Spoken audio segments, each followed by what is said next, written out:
Michael. Representative Jeffries is here, and we are ready to get started. Good afternoon. I'm Michael Shifter, President of the Inter-American Dialogue, and I'm very pleased to welcome all of you to a special, timely event, Crisis in Haiti, Finding a Response to Violence and Political Turmoil. I want to recognize our partner in Haiti, Biscaya University, and its distinguished rector, Jacqueline, who joins us today. 3 weeks ago, the shocking assassination of Haiti's President Jovenel Moïse plunged the Caribbean country's already dire situation into a full-blown and deepening crisis. For years, Haiti has been a profoundly troubled country, struggling with political turmoil, spiraling violence, and a precarious and deteriorating economy. Considering the overlapping political, humanitarian, and economic crises, coupled with an absence of broadly legitimate leadership and consensus among key actors, Haiti seems ill-equipped to carry out the presidential elections and constitutional referendum repeatedly postponed and now scheduled for September 26th. Against that backdrop, today we are fortunate to have a superb moderator and outstanding speakers who will examine some important questions. What are the contours of the political and social crisis facing Haiti at this moment? What has been the impact of the assassination? Who are the key actors shaping events? How should the Biden administration and Congress respond to the troubled situation in Haiti? With a mixed record of past achievements, what are practical roles that the US and other international actors can play? And what must happen immediately? To start off the event, we are enormously privileged and delighted to have with us Hakeem Jeffries, the US representative for New York's 8th Congressional District, which covers Eastern Brooklyn and Southwestern Queens. Congressman Jeffries, who is now serving his 5th term, is also a member of the House Judiciary Committee and House Budget Committee. He is the current chairman of the House Democratic Caucus, having been elected to that position in November of 2018. In that capacity, he is the 5th highest ranking Democrat in the House of Representatives. He is also the former whip of the Congressional Black Caucus. Congressman Jeffries is a tireless advocate for social and economic justice in the US and abroad. He represents one of the largest Haitian American constituencies in the country. Congressman, thank you so much for your time and for agreeing to make some remarks today. The floor is yours. Thank you so much, Michael. And it's an honor to have the opportunity just to share some opening remarks to the Inter-American Dialogue and this wonderful panel. So thankful for all of the participants, not just for your presence here today, but for the work that you have done and are continuing to do as it relates to trying to turn a very difficult situation around in Haiti. We're in the middle of a vote series, and so I will try and follow the advice of a former Sunday school teacher of mine who once said to me, Jeffries, on the question of public speaking, be brief, be bright, and be gone. And so let me be as brief as possible with my remarks, but simply say that Haiti is facing a political crisis, an economic crisis, and a humanitarian crisis at the same time. And that's been an ongoing situation, not month after month or year after year, but decade after decade. And it's important that America, as well as our allies in Europe and in the Western Hemisphere, do everything possible to partner with civil society to lay the foundations for a meaningful and transformative change, recognizing that that is not going to be easy because of the complicated dynamics and the unraveling of institutions across Haiti that we've all seen and witnessed for decades. As you mentioned, Michael, I have the honor of representing one of the largest communities of Haitian Americans in the nation. And many of those hardworking Haitian Americans who love America and who love Haiti and have family members back on the island, question why Haitians and the island of Haiti, in their view, are being treated like zeros instead of heroes, when we know that the Haitian Revolution of 1804 was the only successful slave rebellion in our part of the world, and opened up the doors perhaps to liberation in America and subsequently throughout the rest of the Caribbean. Heroes emerging from the Haitian Revolution, and now the island an afterthought, and Haitians treated by many like zeros. And I can simply say that those of us here in Congress, within the Congressional Black Caucus and outside of the Congressional Black Caucus, are committed to making sure that this time is different. And we know that's gonna involve a realistic, not Pollyannic, but realistic examination of what's broken in Haiti and how to go about a different way of lifting up the Haitian people, who we know are resilient and are strong, but have endured far too much and deserve much better. And we look forward to partnering with all of you in that endeavor. The world needs to look at Haiti as an example of what can happen when there's abandonment of a country, intentional disengagement, if not worse, but also as an example of what can happen when the world comes together, led by the United States, to turn things around and allow the Haitian people to have the government and the society and the economy that they deserve. So thank you for your work, for this important dialogue. And Michael, as we say here on the Hill, I yield back the balance of my time because I know they're looking for me on the floor. Thank you so much, Congressman, and for your eloquent and inspiring words, and and for your leadership and commitment on this issue and so many other issues on social justice and economic rights and development and the like. Thank you so much. And I know you're very busy, so we really appreciate it. And you've set the right tone, I think, and framed the issues in precisely the way that we had hoped for. So we're very grateful to you. Thank you. Thank you. Thank you. All the best.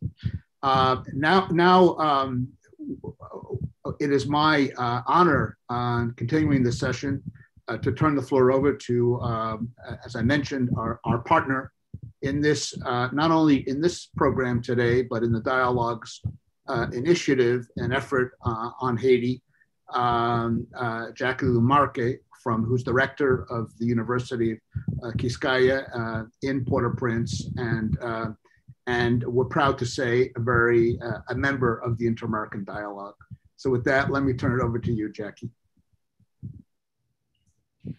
Thank you, Michael. Proud to be a member of the dialogue. Dear panelists, dear Karin, thank you for being with us today. The brutal assassination of President Jovenel Moïse, this represents another step in the country's never-ending turmoil. One could think that the audacity of criminals reached their limit with the assassination of Bâtonnier Montferrier Dorval a few hundred meters from the president's residence. But today, the same challenge arises for the assassination of the president as for the many crimes that have grieved families over the past 2 years. How to bring the culprits to justice and start breaking the cycle of impunity in Haiti. We hope that the investigation doesn't go on forever. We also hope that FBI assistance in the investigation will make a difference and put us face to the truth. Given the lack of constitutional provisions to fill the governance vacuum. And given the fact that the country is run by an illegitimate prime minister today, the situation can even worsen. Don't underestimate the need for justice or the people's anger at injustice. Despite of all of this, I'm convinced that Haitians can take this as a significant opportunity for a societal reset. Why has the international community, in such an obvious way, shown so much tolerance, compassion, and support for this autocratic regime, which has done so much to harm the economy, to violate fundamental rights, and to destroy the institutions? To provide the best assistance, the international community needs to understand that Haiti is a very complex society and look beyond the surface. Better no help if it is just to support this illegitimate government and rushed elections now. Doing so can increase the risk of making the powerful unaccountable to justice. The current governance crisis is an opportunity to establish better conditions for the rule of law to prevail over recurrent ad hoc informal arrangements. The constitutional imbalance between the three branches of power has weakened the judiciary, and this needs to be corrected. To echo the voices of over 300 civil society organizations, the way out of this impasse is not the status quo, but a transitional government with a precise and time-limited agenda. One of the main tasks of this transition would be to call a national dialogue that has been called for more than 30 years. This will bring reconciliation and lead to the drafting of a new constitution or a new social contract. This task is a Haitian task. Our university intends to bring its modest contribution to this process.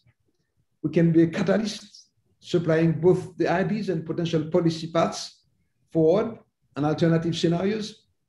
We have already initiated a working group of prominent and independent jurists to produce a legal opinion on the best way to envision the transition.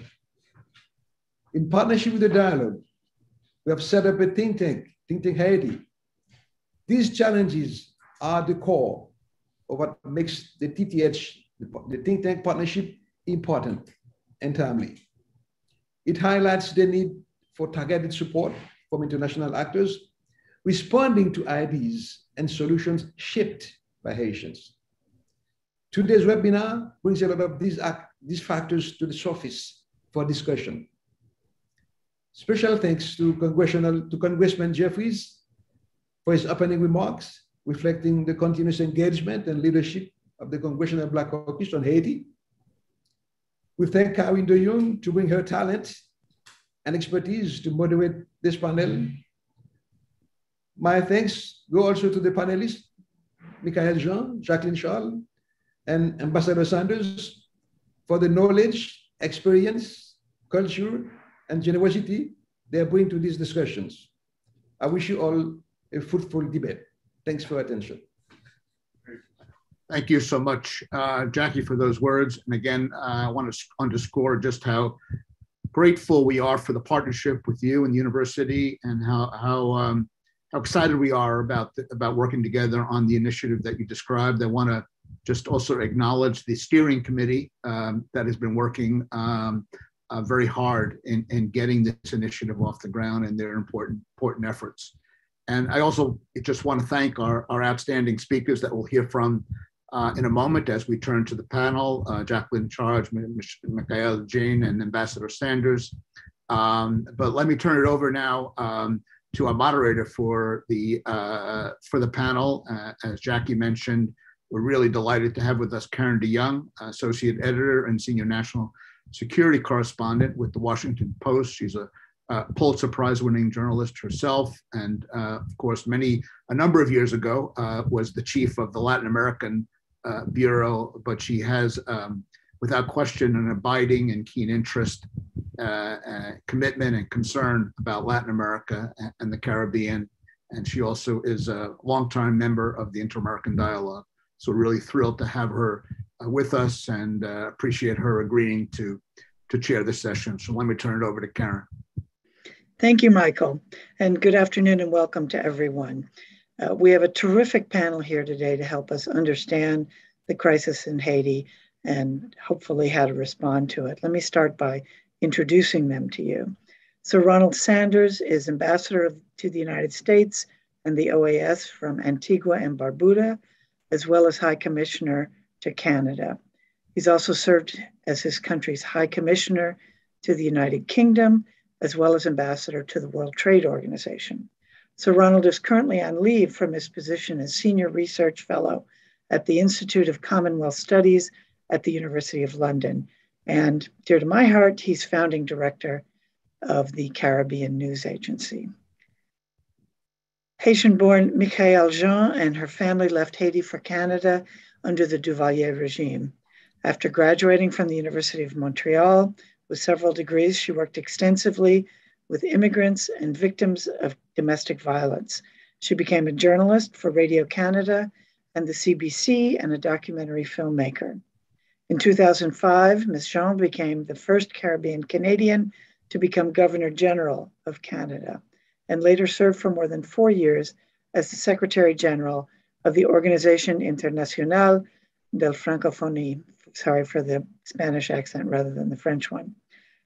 Jacqueline Charles is the award-winning Caribbean correspondent for the Miami Herald, where she's reported on the region since 2006, including extensive reporting in Haiti. Her coverage of the devastating 2010 earthquake in Haiti earned her Journalist of the Year award from the National Association of Black Journalists and was a finalist for the Pulitzer Prize. And even as we speak, she's been in Haiti covering daily events in the crisis there. I want to begin by asking each of our panelists to give some brief opening remarks, after which I'll have a conversation with the panelists, and then we'll take some of your questions. So, Sir Ronald, I turn the floor over to you. Well, thank you very much. And am I being heard? Yes, okay. Thank you very much. It's a great pleasure to be on this panel, particularly with no offense to the three gentlemen we've just heard, with such a distinguished panel of women, all of whom have distinguished themselves in ways that do them and their families and their countries extremely proud. Now, if I might get to the essence of my opening remarks, I'd like to say that underlying all considerations about Haiti, we must acknowledge that Haiti is the poorest country in our hemisphere. With a population of more than 11 million people, only 500,000 persons enjoy some form of permanent employment. That means that 10.5 million people in Haiti are struggling every single day. And that is a reality none of us should allow to escape our attention. No center that is based on such febrile and fragile circumstances could possibly hold. This situation lies at the heart of the social discontent in Haiti and provides ample reason for political forces to agitate in the country. Sometimes a reason that is turned to abuse, but nonetheless, those circumstances are real and they give fodder to political parties. The Haitian people have been living on the cusp of hope for decades. And without exaggeration, they live the reality of seeing that hope slip away every single day. The people at the bottom of the society, and that is most of them, live in what I call the culture of the lottery ticket. The lottery ticket offers their best hope, as they see it, to escape the poverty in which they exist and the chance to live better. And that is a hell of a commentary. Two other things need to be said about the circumstances of Haiti. First, the role of external forces in retarding the growth of the country is well known. In this regard, both France and the United States bear special responsibilities. Their policies were rooted in racism, in the value of slavery to their economic circumstances, and the importance to them at various times not to let a Black republic survive, let alone become their equal among the free and sovereign nations of the world. Second, support for dictatorships in Haiti in the 20th and 21st century contributed significantly to the failure of Haiti to rise out of its circumstances. The kleptocracy of several of the Haitian ruling regimes and the subsequent enrichment of a few at the expense of the many in whom wealth and political power were concentrated doomed Haiti to be a failed state. Witness, by comparison, the experience of the English-speaking Caribbean, whose first two countries only became sovereign states over the last 59 years. In that time, 5 of those 12 states became high-income countries by world standards. All of the others became middle-income countries. Guyana, which at one period was second only to Haiti as the poorest country in the hemisphere, is now set to be the fastest growing economy in the world, with a per capita income by 2030 that will surpass all the nations of the Caribbean. The growth and development of the English-speaking Caribbean countries in comparison to Haiti might be defined as follows. These countries inherited solid institutions of democracy, which, with the occasional blip, they maintained. These include free and fair elections, representative democracy, tolerance for political dissent, a free press, and an independent judicial system. The educational system had a very sound base in primary and secondary education. And over the last almost 6 decades, access to tertiary education became available to all, in the majority of cases for free. And the building of high quality university education has continued. It is significant that the average rate of literacy in Haiti, which is described as the ability to read and write, is officially 60%. That's 60%. By comparison, on the same criteria, the average in Latin America and the Caribbean is well over 90%. Land and other property ownership in the 12 English-speaking Caribbean countries and Suriname on a per capita basis is very much higher than it is in Haiti, where people remain landless and propertyless. Given all this, the international community has no obligation to continuously aid Haiti, but it does have a moral responsibility to help the country to achieve economic, social, and political stability if the country wants such help. There is, of course, in the international community, what is called Haiti fatigue. Haiti is the one country which is perennially on the agenda of our hemisphere. Hundreds of millions of dollars have been donated to Haiti over the last 5 decades with little resulting improvement. It is significant that Haiti receives more grants and soft loans from several international sources than all the other 13 member states of CARICOM combined, not just individually, but combined.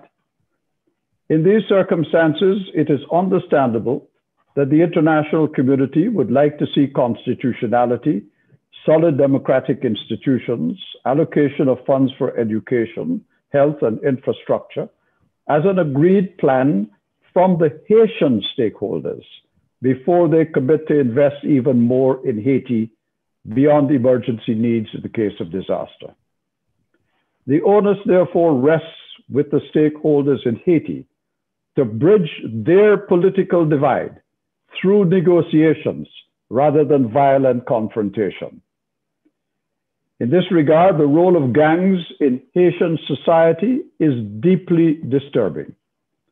The gangs appear more powerful than the police. It is a matter of speculation whether some of these gangs benefit from political support and patronage from one political party or another, but they are clearly a determining factor in Haitian societal and political life today. One of the worrying aspects about Haiti is that representatives of these gangs could be elected to the National Assembly, given the fact that they have the money and the coercive power to do so. If that were to happen, Haiti could face the prospect of its government being strongly influenced by a criminal enterprise. The consequences for our hemisphere of such a possibility is not even worth thinking about, but it would certainly be disastrous. Ariel Henry, who has now assumed the office of Prime Minister, has a very tough task ahead of him. He may have missed an opportunity to fashion an interim broad-based government until elections can be held by departing from the terms of a national memorandum of understanding signed on July 9th by many political parties and civil society actors in which he was a part, calling for a government of national accord to be formed in consultation with the political parties and the civil society actors who were signatories to the agreement. Instead, Henry has announced a government which comprises 4 members from the previous Jovenel Moïse administration, including Claude Joseph, who claimed the prime ministership before relinquishing it to Henry.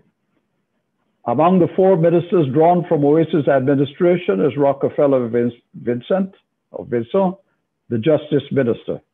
I draw attention to those 2 names because they are not universally accepted as being persons who should be at this moment in the government of Haiti. Other ministers are drawn from political parties that were not hostile to Moïse and his policies, as others were.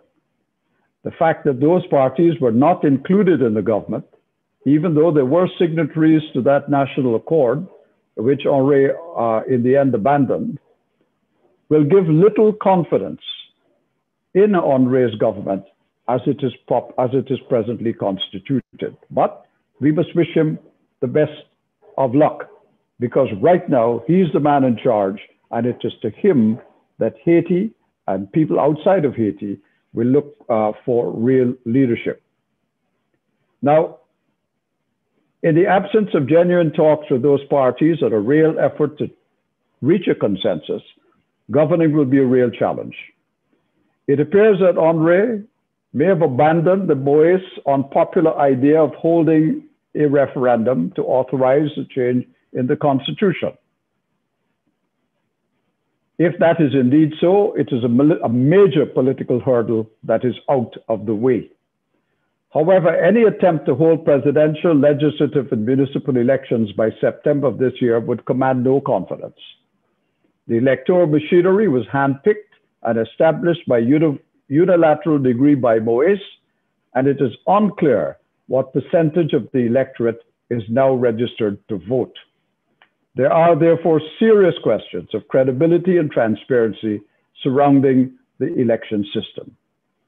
Fixing this problem with the broadest participation and consideration is essential to acceptance of any elections and their result. It remains the case that the best solution to the Haitian political crisis is a Haitian one, not one imposed by outside. There is great suspicion about the motivation and role of the Organization of American States in Haiti. And I know I have been present in Haiti when those concerns have been expressed. And there is now also a growing concern about the so-called core group of countries. Having said that, it is also clear that talks between stakeholders in Haiti, which incidentally should include the private sector and the diaspora, have to be facilitated and mediated. Who would be the best facilitators and mediators in all this is a big question. But in any event, it would be up to the Haitian stakeholders, including whoever is running the country, to request such facilitation. No country or organization can walk into Haiti without that invitation from the Haitian people and the Haitian government, incidentally. Now that brings me to the role of the Caribbean community of which Haiti is a member state. Now Haiti is an important country to us in the Caribbean. Haiti is the country that first threw off the yoke of slavery and did so at the cost of many lives, cost of bloodshed, cost of everything that was important to a person. Haiti did it. Those of us in the Caribbean, looking on at that time, inspired and motivated by the Haitian fight for freedom, continued a battle, not of their kind, but nonetheless a progressive battle until we ourselves could be free. But Haiti remains important to the Caribbean. The denigration of Haiti is a denigration of Caribbean people. The upliftment of Haiti is an upliftment of the Caribbean people. That is why we are so concerned about Haiti. We have offered to mediate and to facilitate a dialogue between the parties. However, despite several letters to the government of Haiti over a 2-year period, we have had absolutely no response, none whatsoever. So we sit on the sidelines of Haiti, even though it is a Caribbean country, in the Caribbean, waiting to be helpful if asked, but unfortunately getting no response. Let me just say one final thing in conclusion, and I'm sorry for talking for so long.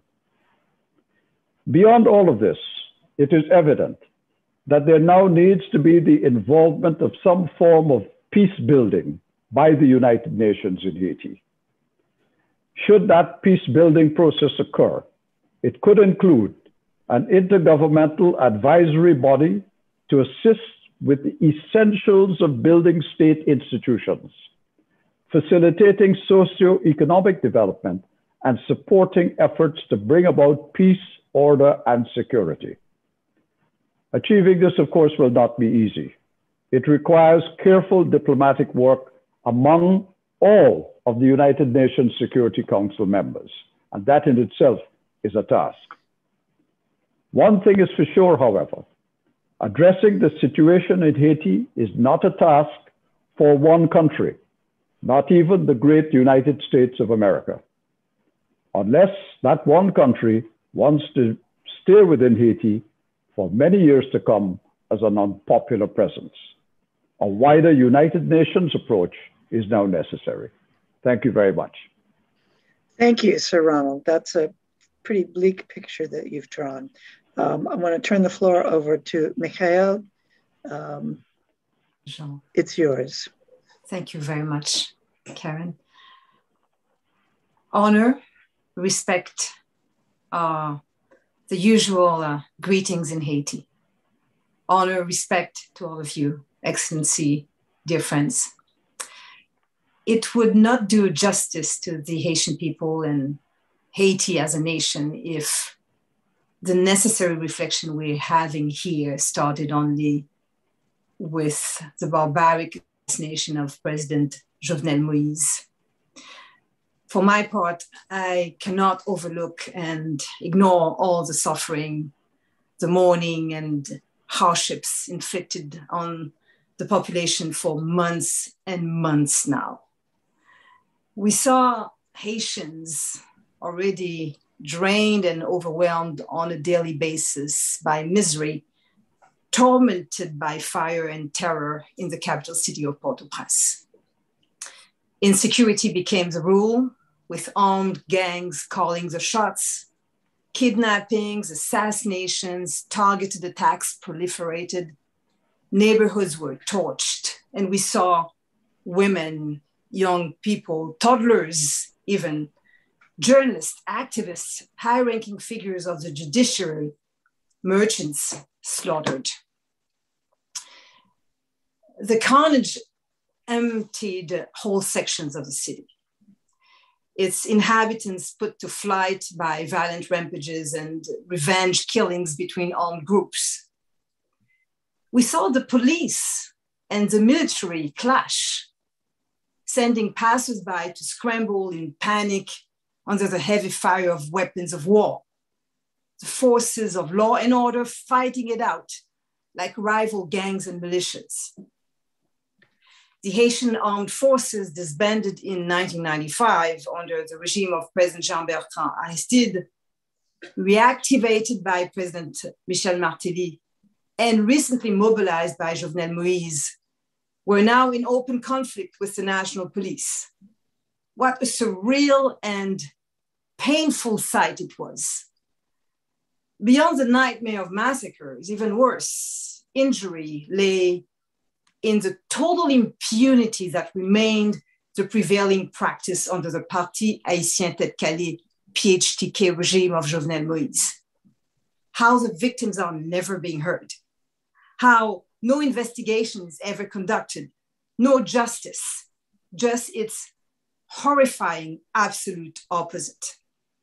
So no wonder Haitians resented the betrayal of a president they found in strange coexistence, in cahoots even, with the so-called G9 family, a federation of 9 of the strongest criminal gangs in the capital, founded in June 2020 by a former police officer turned gang leader.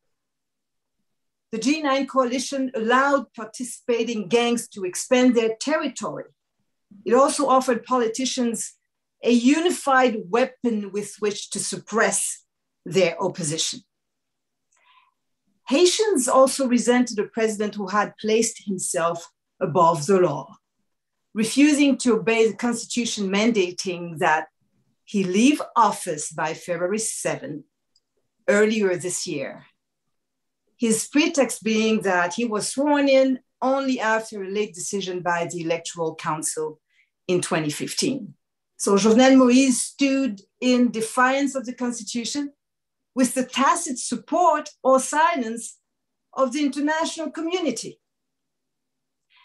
I must say this, Haitians found and continue to find very puzzling how world leaders weren't disturbed by the crimes being committed, how they paid no attention to the massive demonstrations calling for justice and respect for the rule of law, how they turned a blind eye even as all sectors of society were demanding the departure of this autocratic president whose legitimacy was blatantly undermined by his involvement in serious corruption scandals. The strategy of terror and insecurity was a perfect diversion. All were destabilized. And surfing the wave of rising dangers, the president opted for a referendum on constitutional changes, a move explicitly prohibited by the Constitution. Once again, the international community gave its assent by remaining deaf to the multiple cries and repeated calls from across Haitian civil society. The most fundamental and dramatic error of President Jovenel Moïse was to weaken and dismember all the institutions of the state, by now completely eviscerated. He systematically failed to renew the terms of legislators, mayors, and other local officials who were replaced by his own agents. And we know that a head of state without a state is one that runs extreme risks. The president found himself without armor, unprotected against the worst forms of abuse. He is a victim of murky dealings with insatiable mafias that have now taken over. a tragic circle of fire has finally closed in on Jovenel Moïse himself. Haiti is now getting some attention from world leaders who understandably and almost routinely condemn the assassination of the Haitian president. You know what? We wish they would have paid attention and responded appropriately to the demands of the Haitian people as they suffered all manners of abuse from a president, a ruler by decree since January 2020, one who had let gangs flourish under his administration. Haitians are certainly asking for justice, but justice for all. That there be a serious investigation to bring light on the machinations behind the assassination of the president, but also on the prominence of gangs under the ruling of the PHTK regime in the past decade, under the watch of 3 United Nations missions. Haitians are saying that corruption and impunity must be addressed, that there can't be free, fair, inclusive, and democratic elections with that same regime in place. It is quite disconcerting for the people of Haiti to see the international community in many ways supporting and praising that same autocratic regime, calling it legitimate even, conferring power to a prime minister who was not yet officially invested, who was only nominated by the president after he revoked his predecessor, his 7th change of prime minister in less than 5 years. There was another option, a fully legal one, backed by an important civil society mobilization and most political parties, save the PHTK, that the rightful successor put in charge of the transition be a judge from the Court of Cassation, the Haitian Supreme Court, as provided for by Article 149 of the Haitian Constitution. In the event of a vacancy in the office of the President of the Republic for any reason whatsoever, the President of the Court of Cassation of the Republic, or in his absence, the Vice President of that court, or in the absence of the latter, the most senior judge, and so on in order of seniority, shall provisionally assume the office of President of the Republic. So why was that option not retained? Instead, what the international committee has put in place appears like a mockery of the Haitian Constitution. That path is as dangerous as it is legally and morally bankrupt. So what should be done? There's one thing the international community can do now, and it is to ensure that there be a national dialogue. For it is crucial that the sound, legitimate options coming from Haiti's civil society be considered first and foremost. For this country to have a future, the corruption that is rotting its bowels must be eradicated.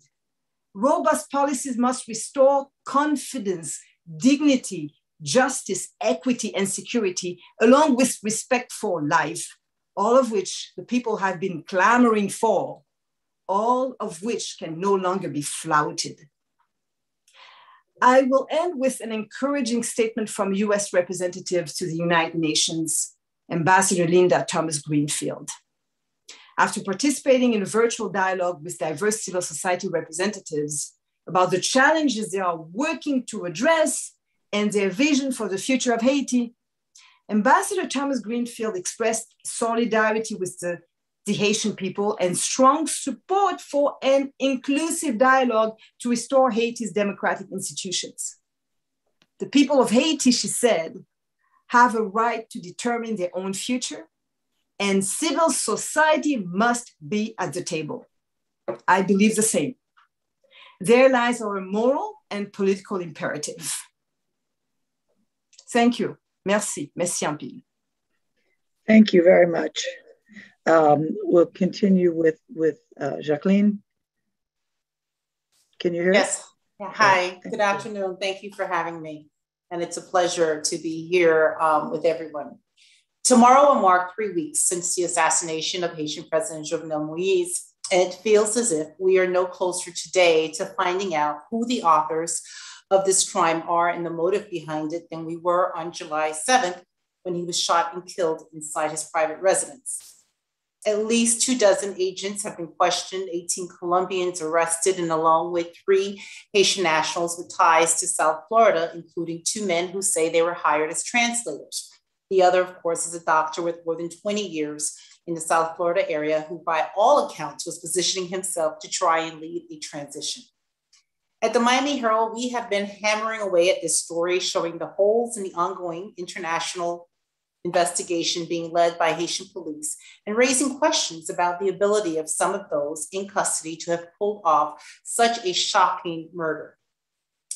The murder, which has provoked a collective sense of anger and of being violated, regardless of how people felt about President Moïse and his governance, is of course the latest chapter in a long list of tragedies that have beset this volatile nation.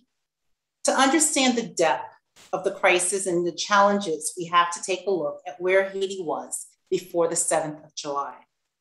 On a larger scale, we are looking at chronic instability, poor governance, bad economic performance, terrorizing armed criminal gangs, a defunct parliament, decimated and non-existent state institutions, and warring political actors who are unable to reach a consensus in the face of a vacuum of legitimate authority.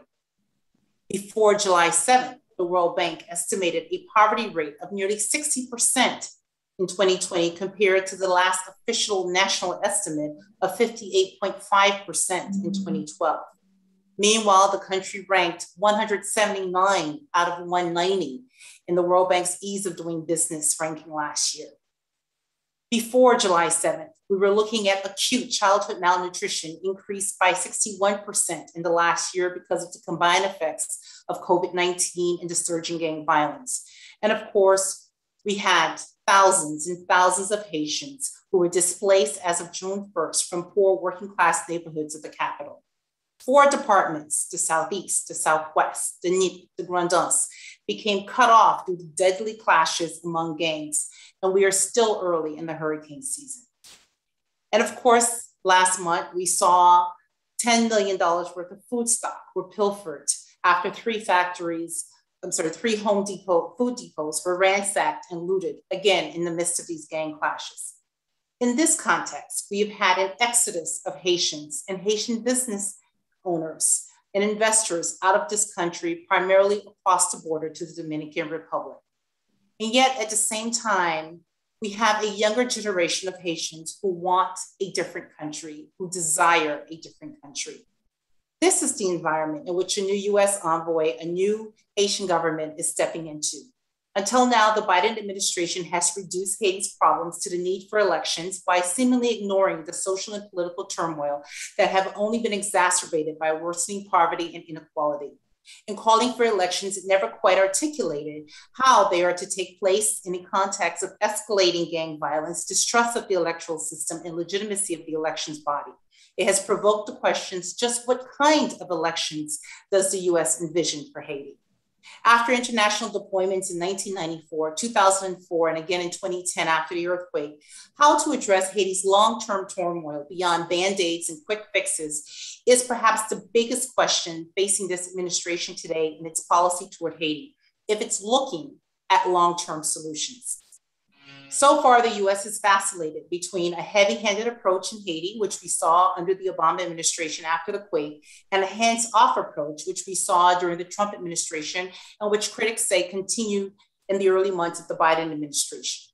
Both have had the same results and demand the same response, a change in the relationship. One of the biggest frustrations on the ground here among Haitians has been what they perceive as a disregard for civil society and opposition groups by the US and the United Nations in their policy toward Haiti, which in the past year was translated into support for authoritarianism at best or ignoring it at worst. To reduce what's happening in Haiti to just a struggle for power hasn't helped in tackling some of the real and legitimate concerns on the ground. Human rights violations, pervasive corruption, decimation of institutions, questionable elections, and the lack of belief in democracy by the poor masses.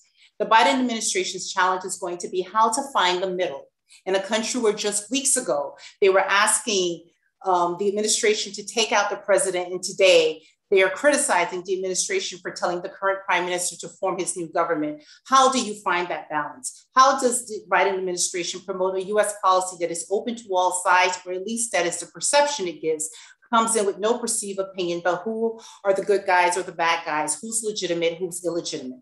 How does it convey that its policies are really about what's in the best interest of the Haitian people, as it has been saying, and not about curbing mass migration through the Florida Straits to the shores of Miami?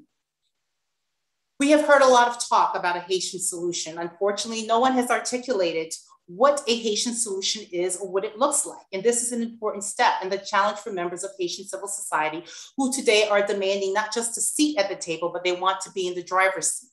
The current government of Ariel Henry, which is facing challenges to its own legitimacy, has to find a way to bring people to the table and figure out what the priorities in a litany of priorities should be. How to promote confidence, and how to get Haitians, both in civil society and those struggling to eat, to believe again that things can get better.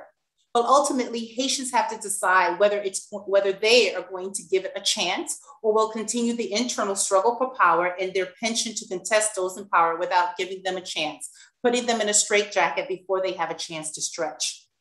And finally, let me just say in terms of intervention, there's been a lot of debate about whether or not Haiti should have US military troops or should see the return of UN peacekeepers. This may be inevitable given the reality on the ground in terms of the insecurity.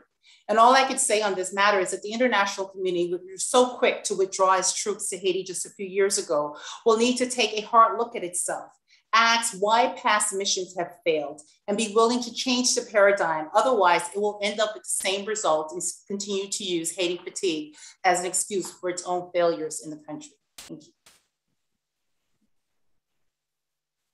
Thank you all.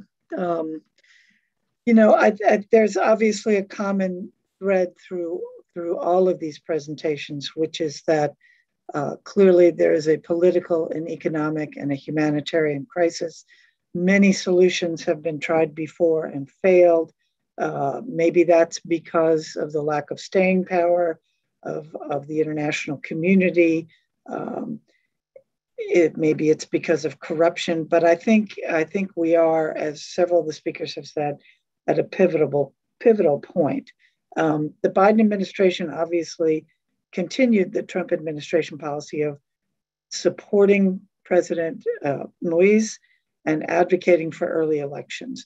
There were a number of people in this country who said that was the wrong policy and insisted there could be no free and fair elections under a government of questionable legitimacy in a country with so much corruption ruled by gangs. So I think there's consensus among the speakers that the Biden administration made a mistake, that it missed an opportunity.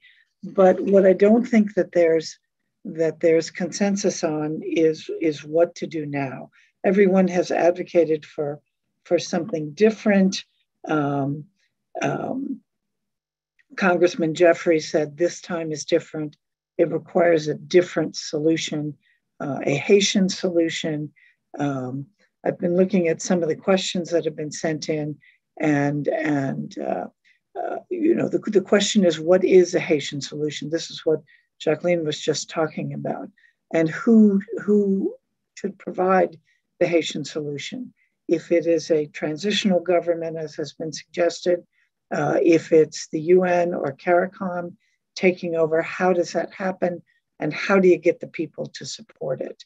I think that's sort of what we want to hone in on now, kind of what happens. Military intervention has been tried in the past.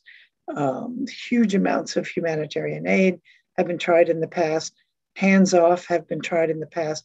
But clearly there's a responsibility of the international community to take over to some extent and to try and help Haitians come to a conclusion. I want to ask each of you specifically about elections and what you think is likely to happen if they proceed to elections now. Let me ask you, Michael, what is likely to, is it possible to come up with this Haitian solution in the context of elections at this point? You have to unmute yourself. I would agree with Jacqueline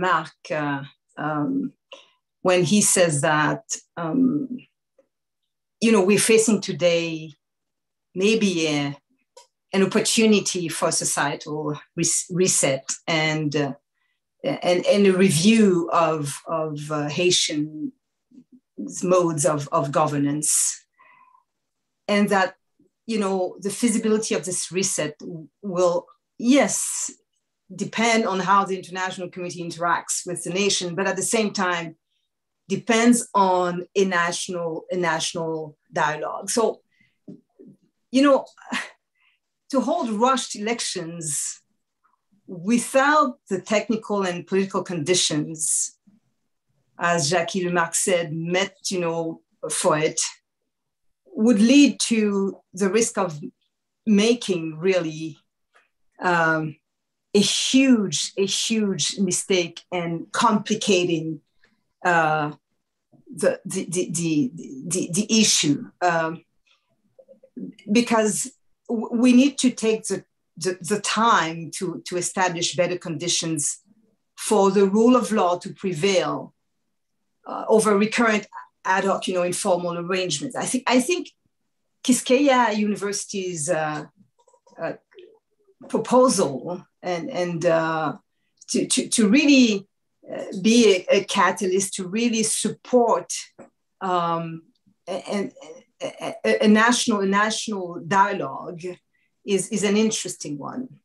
The fact that the university has recently established a working group of prominent and independent jurists to produce a legal opinion on the best way to envisage the transition, and carefully taking into account the legal vacuum to organize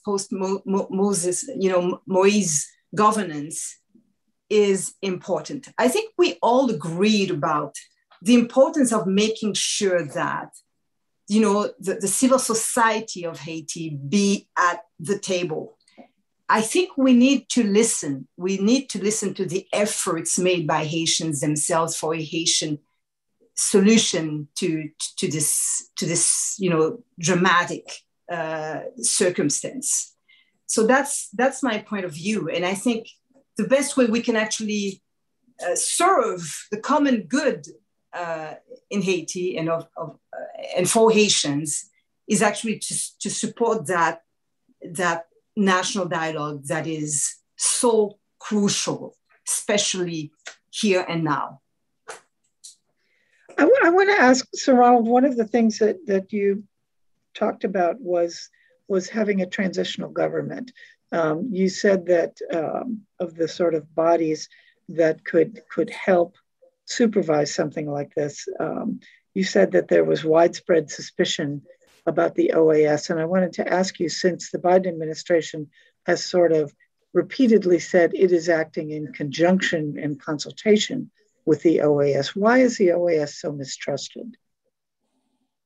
Well, I don't know who the Biden administration is working with closely in the OAS, unless that person is Luis Almagro, the Secretary General, because the Biden administration has certainly not been in touch with delegations. And I happen to be the chairman of the CARICOM group, which is 14 countries in the OAS, 14 of the 33 member states. Since they've not been in touch with me, I can't imagine who else they've been talking to. But I have to assume when they say OAS, they mean Luis Almagro. But I would point out that Luis Almagro is the Secretary General of the organization. He's not a general in the organization, in as much as sometimes he behaves like that. And I say all of that to say that if there is consultation with the US, it's with the Secretary General, not with the member states. Now, I also want to point out to you that throughout a great deal of resistance over many years, I managed to get a resolution on Haiti introduced in the Permanent Council of the US in March.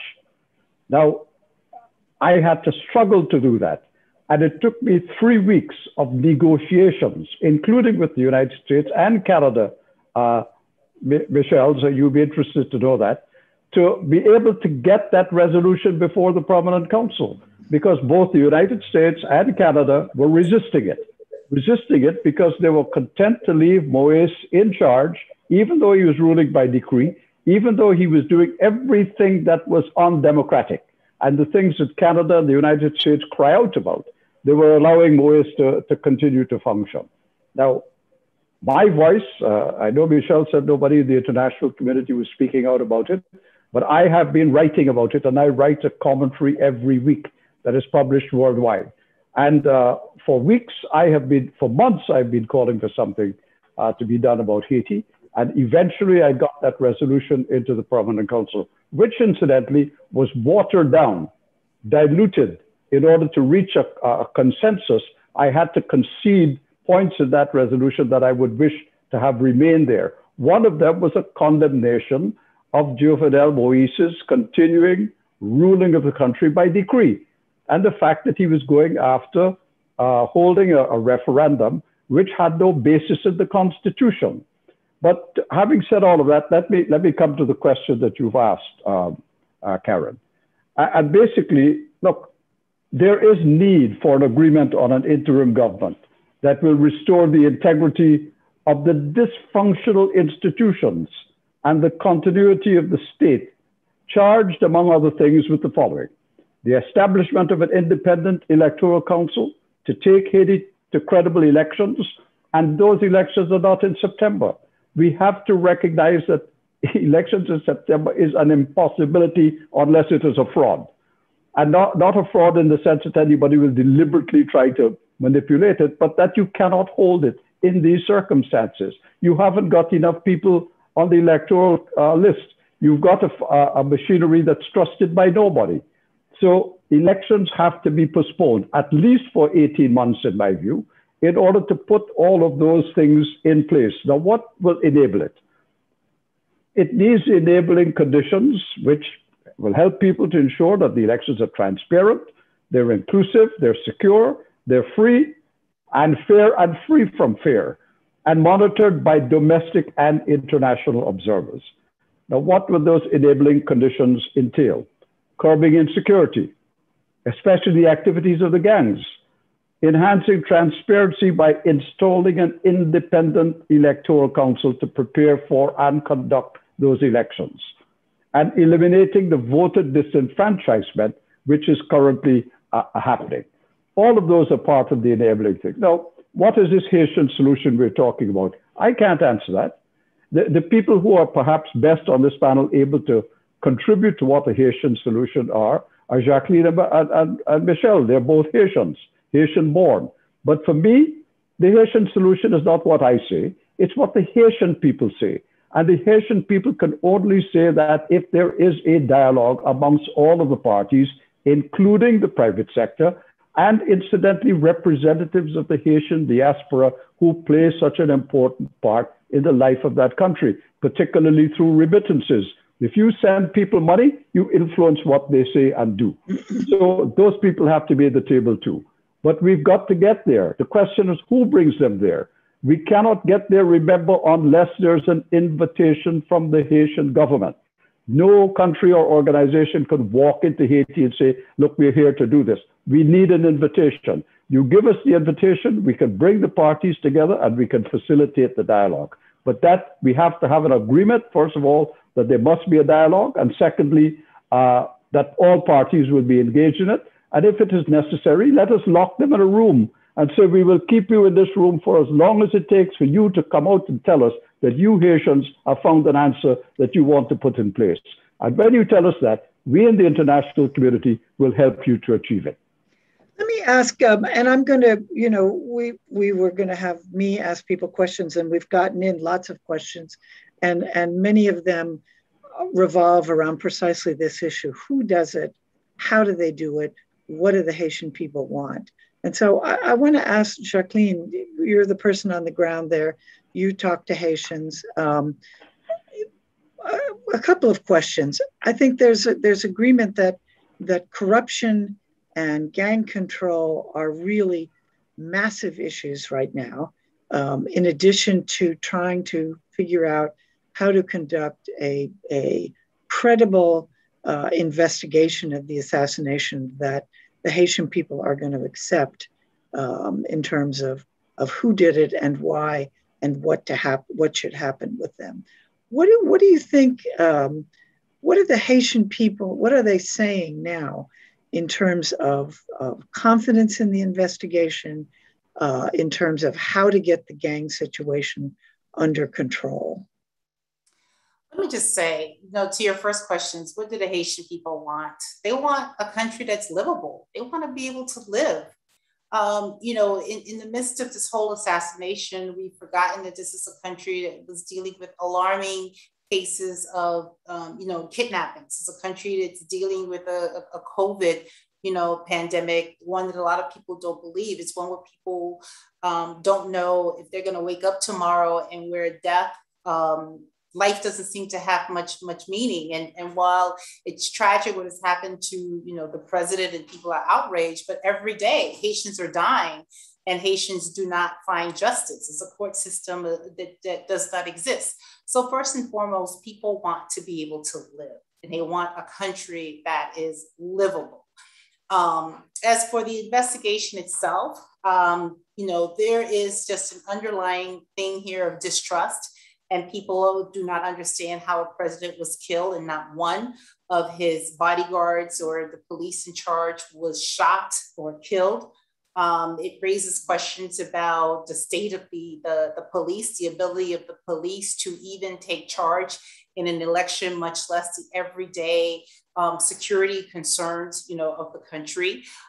They are concerned about attempts to politicize this investigation, and whether or not we will ever know who was behind it and why. And it's not just because of the fact that it's president, but because, there's so many other notable personalities. I'm thinking of Jean Dominique, who's a prominent journalist. And 2 decades later, we still don't know, who killed him, or nobody's been held accountable.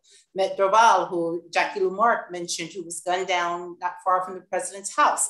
There's been no steps forward in that case. The massacre in La Saline, which was one of several massacres that took place during President Jovenel Moïse's 4 years, still no resolution. So, the idea of justice and finding justice are very slim, as much as people would hope that is not the case, given the involvement of the FBI and others in that. So, so I think you have those issues that are here. And finally, let me just say, you talk about elections and people forget, we're not just talking about putting off an election in 2 months, but you're talking about a distrust of the electoral system. If you look at what the European Union put out before, just last year, October, they gave a whole laundry list of reasons why they would not set observers, because of things that they had asked that they needed to take place in order to have some semblance of legitimate elections in this country is something that's passable. And none of that has been done to our knowledge. And when you look at the root of the current crisis, it goes back to the last elections. I mean, that is the one common thread in a lot of Haiti's problems and turmoil. It's elections, how the elections are carried out, the heavy-handedness of the OAS, of the United States, and of others in deciding ultimately who the victors should be. That is what Haitians are reacting to. So they want to be in control of their own destiny, and they want to be aided in that, not be told what needs to do. And finally, if it's the US or France or whoever that's going to be the one to put them in the room, I think the best thing that they can do at this juncture in Haiti's history, at this political point, is to listen. They need to listen to the Haitian people. And even if they're not all speaking with the same voice, they need to listen and try to figure out where the consensus are. What are the things that they say that they want, that they can agree with, and figure out how can we get there. I'm gonna read 2 questions that we've gotten, and they sort of head in the same direction. This one from Beatriz Rangel: given that transnational organized crime is about to take over the government in Haiti, wouldn't it be wise to create a sort of sponsorship committee integrated by Canada, France, and the United States to act as support for whoever is elected, assuming there's an election, and help him or her prepare a recovery plan that is furnished and sustained through at least 2 decades, or until Haiti becomes democratically airborne? And following on this is from Julia Michaels: does deepening inequality lead to gang rule ultimately? We can also see indications that this might be the case in Brazil and even in the United States of late, it ends up being a chicken and egg phenomenon, presenting the huge challenge of where to begin, the economy or the polity. And any of you who want to address that question, it's one of where to start. Again, this need of the political need, the economic need, the humanitarian need, which all sort of feed off each other. What needs to come first at this point? If I may, Karen, I'm only jumping in here to start this conversation. I don't want to be the end of it. I think others will have much more to say in depth than I do. But I do want to pick up something that Jacqueline just said, and that is that people need to listen to Haitians.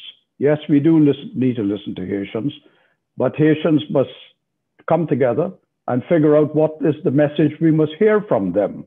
If what we're hearing is cacophony and dissonance and people disagreeing with each other, then all what we're hearing is nothing. We're hearing noise.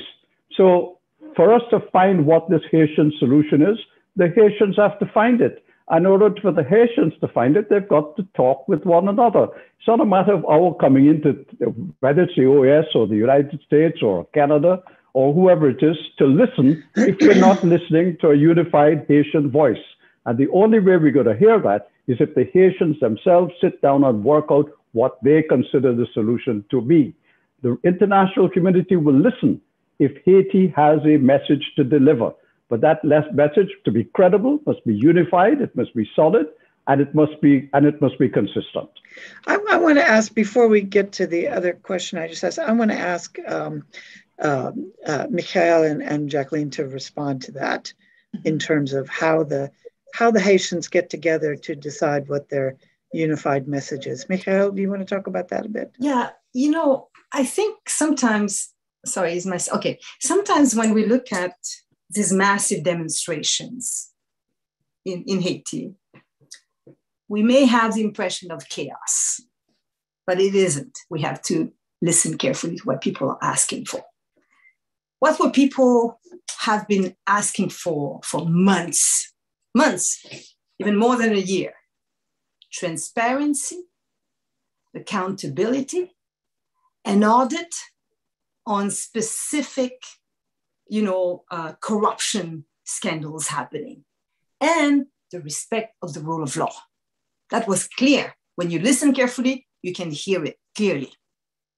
And then what are Haitians also asking for? I said it before, justice, but justice for all. There must be truth.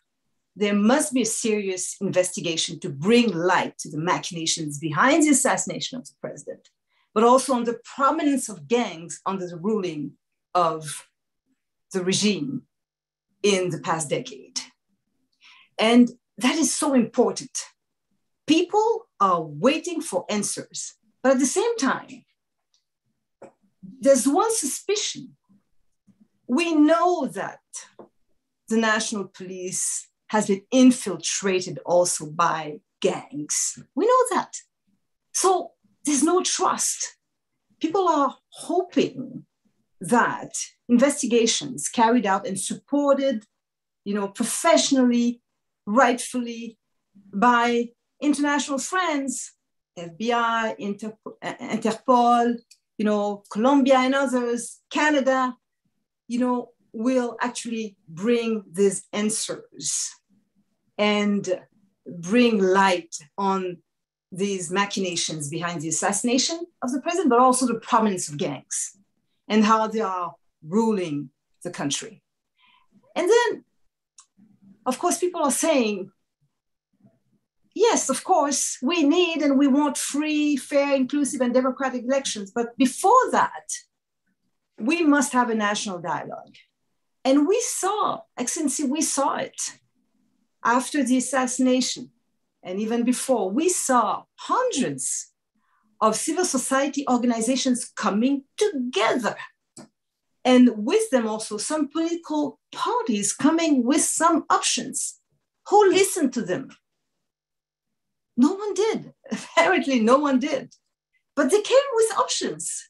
They took the time, came together, really, and diligently tried to see what would be the best option for a transition. They've been asking for a government of transition, a council of transition for even months, even before the assassination of the president. And this is it. That's the exercise that is so needed, so crucial, that we listen, because yes, there are intelligent people in the country. And even, we have one university suggesting to be a catalyst to support, this mobilization with the appropriate tools for that reflection that is so crucial and urgent. I just quoted, one article of the Constitution, maybe imperfect, that Constitution, but there are references, on, for example, how the vacancy in the office of the President of the Republic, may be dealt with. We have, yes, Haiti has a court of cassation, and the Constitution is very clear about that. So how about if we follow, this experience of 200 years and more of constitutional experience in Haiti? It seems obvious to me. Jacqueline, I think everyone would agree that getting all Haitians to sit down together and give civil society a voice, and the business community, and let everybody sort of have a dialogue. But the fact remains that there are very powerful people there who have guns, and they seem to be in charge to a large extent. So again, as someone on the ground, listening to what you're hearing, how do you get those voices to determine what direction they should go in, how there can be an agreement? How do you respond to these proposals? Let me just say, I agree with Michael Jean that, Haitians have been saying what they want. I think that the international community, with all due respect, Ambassador Sanders, is that they use this excuse about Haitians are not united, Haitians are divided, Haitians want different things. Listen, I personally, sometimes I say, yeah, we're still in January of 1802 before we put our heads together and had the last battle, of the Haitian Revolution against a common enemy. And if you're going to keep waiting for Haitians to go into July of 1802, then that means that we're just going to be in the same trajectory over and over again. I think that there have been some consistent themes on the ground out of Haiti in terms of some of the things that people want. And if the international community really wants to assist Haiti and have some sort of influence, then, work on some of those. I address some of those human rights violations, also, issues of corruption. People want to be able to live. Look at the humanitarian issue. I will say this to you, I just don't cover Haiti. I cover Jamaica and other countries of the Caribbean. And I am dismayed when I look at the situation in terms of the gang violence here. This gang problem happened on the international community's watch. Why did it happen? How did it happen? How does it happen in a country where the Haitian National Police is, most of its budget is being supported by the US, and the UN is engaged in terms of the training of the police? What are the decisions that went in that basically allowed this to take place? It did not happen overnight. Those of us who were on the ground, we were seeing it percolating. And so I think that that's where the international community also has to look at its role. Haitians are responsible for the crisis in this country, but they did not get here by themselves. So on the ground, what's happening and what people want is that, yes, they want to figure out, how do we get security? If you're going to come back with another, international intervention, how do you do it in a way that we're not rebuilding a police force for the third time? This is a police force that has been imploding because people feel, they can't live. You have these young kids that are, connected with these gangs because there are no other options. I've seen the US has talked about $5 million to address programs in some of these disenfranchised neighborhoods. And then I'm thinking about programs like Viva Rio, that existed during the UN peacekeeping operation here that was doing good work, and then all of a sudden the plug is pulled. Maybe the issue is that we haven't stuck it out with some of these programs, long enough. But I think that, again, people want opportunities. They want alternative. They want choices that do not require them getting on board.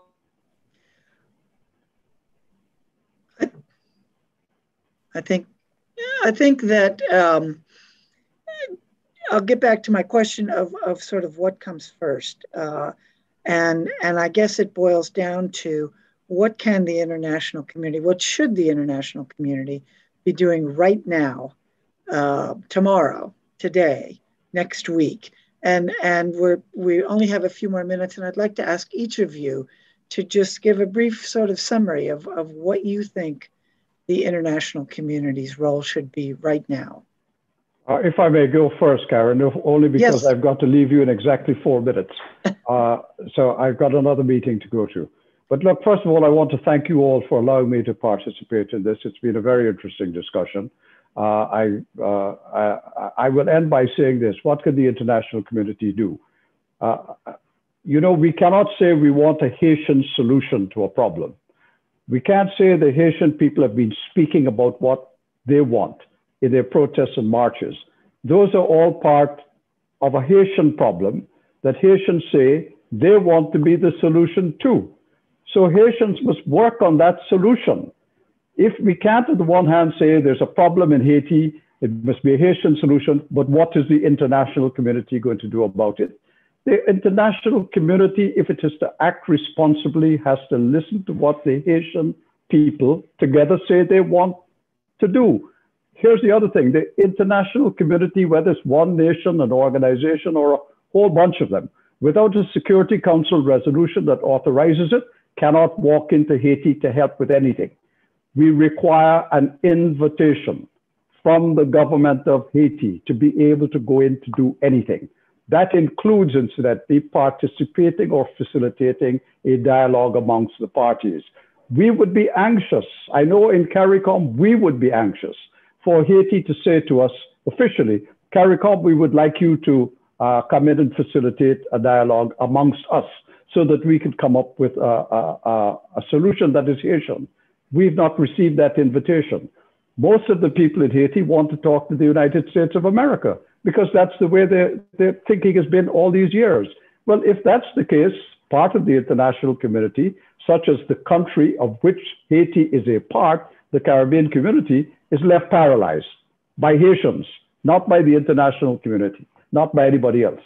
And I would say that the international community would have to tread cautiously in Haiti right now, unless there is a national dialogue leading to some kind of national government that is able legitimately and with credibility to ask the international community to do something to help them.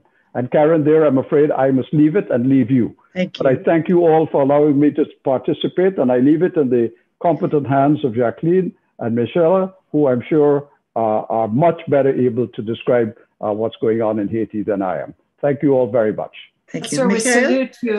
salute your support, and we salute your proposal. And I think, CARICOM brings together countries of the region, Caribbean countries that have so much in common, and also a shared history. And I definitely salute the leadership of CARICOM.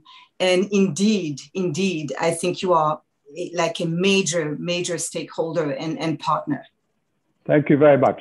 Goodbye. Oh, thank you. Thanks again. Can I ask the other two of you just very, very briefly, because we're actually a little bit over time now. What is the one thing that the international community can do now? I think the first thing the international community needs to get on the same page, because there are divisions here in the international community. With all due respect again for Ambassador Sanders in terms of CARICOM, and I understand that has been, the attitude of the Haitian government as opposed to the Haitian people. But also CARICOM used to have an office in Haiti, and they no longer have an office in Haiti. They don't have a consistent presence in Haiti. So CARICOM also has to sort of take some responsibility for that lack of interest or its lack of role that's playing here. So I think if the international community can get on the same page, and then among yourselves, what are the consistent themes that we are hearing from the Haitian people? And then how can we be of assistance? Interesting enough, with the special envoy to the US, he's been here over the weekends and he's been having meetings with members of civil society. Ironically enough, those meetings with civil society did not happen in the days after the president's assassination. And people noted that when the US sent a delegation in, they met with the three principal players, but they did not sit down with civil society. And I think that those sort of missteps of how they go forward, that's what creates problems. And that's what, creates a lot of this, back and forth. So there's hope that, with the conversations that are taking place, that people are being heard and that they can come up with some sort of framework. But I think first and foremost, the international community has to agree among itself in terms of what its role in Haiti should be and what it's going to be collectively pushing for with one voice. Michael, I'm going to give you briefly the last word. Yes, I'll be short. I think that we need actually to accompany the investigation. I think truth is essential. And it's a way of breaking that rule of impunity that we've seen, prevailing in Haiti. The other thing is, here's an initiative, recently established by Quisqueya University, a working group of prominent and independent jurists to produce a legal opinion on the best way to envisage the transition, taking into account the legal vacuum to organize post-Moïse governance. That's also something that needs to be supported, because that national dialogue needs also, the right tools to really reflect upon the situation the country is in.